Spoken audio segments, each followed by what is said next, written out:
आज हम बात करेंगे evaporation and various other factors affecting evaporation. Evaporation क्या है? Evaporation is a surface phenomena in which liquid change into gas even below it's boiling point.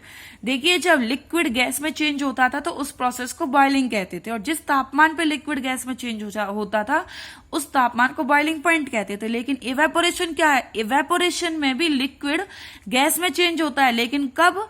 Even below it's boiling point. अब उसके उबलने से पहले ही।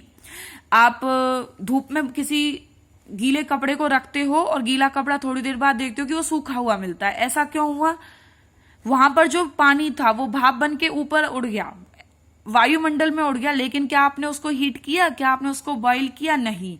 तो इवेपोरेशन क्या है? सरफेस फिनोमिना है जिसमें लिक्विड गैस में चेंज हो जाता है, लेकिन कब? Even below it's boiling point. तो क्या क्या फैक्टर्स अफेक्ट करते हैं इवेपोरेशन को? Temperature, surface area, humidity and wind speed. देखिए, हम इस फैक्टर्स को जो समझेंगे वो कपड़े के आधार पर ही समझेंगे। गीला कपड़ा, टेम्परेचर।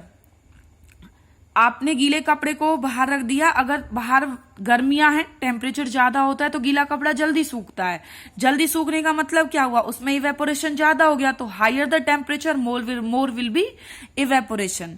और अगर सर्दियों के मौसम में गीले कपड़े को बाहर रखा तो वो लेट सूखेगा। तो इसका मतलब अगर तापमान कम होगा तो इवेपोरेशन भी कम होगा। अगला है सरफेस एरिया। अगर आप कपड़े को फैला के रखते हो तो कपड़ा जल्दी सूखेगा।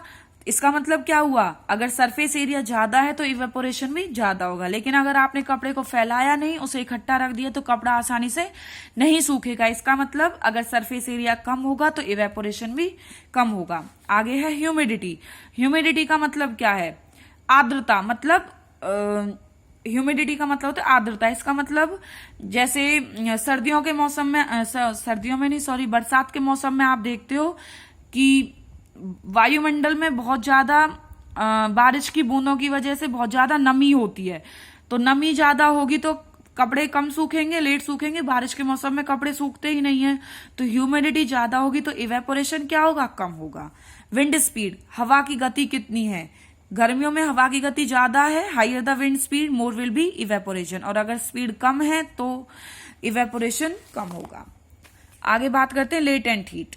लेटेंट शब्द का मतलब क्या होता है? लेटेंट का मतलब होता है हिडन।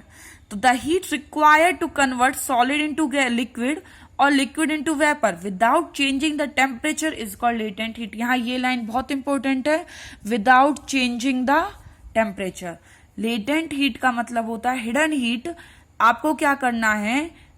आपको वो हीट सप्लाई करनी है, वो हीट इसका मतलब है द हीट रिक्वायर्ड, जितनी हीट की आवश्यकता है सॉलिड को लिक्विड में चेंज करने के लिए या लिक्विड को गैस में चेंज करने के लिए, विदाउट चेंजिंग द टेम्परेचर। तापमान में कोई अंतर नहीं आना चाहिए।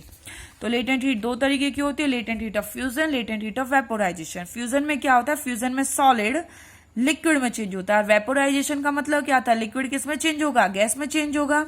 तो लेटेंट हीट ऑफ फ्यूजन क्या हुआ? The heat required to change the solid into liquid without changing the temperature. तापमान में कोई अंतर नहीं आना चाहिए। और लेटेंट हीट ऑफ वेपोराइजेशन क्या है? The heat required to change the liquid into gas without changing the temperature.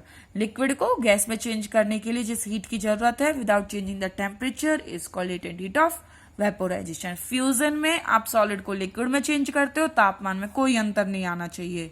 और लेटेंट हीट ऑफ वेपोराइजेशन में आप लिक्विड को गैस में चेंज करते हो, तापमान में कोई भी अंतर नहीं आना चाहिए।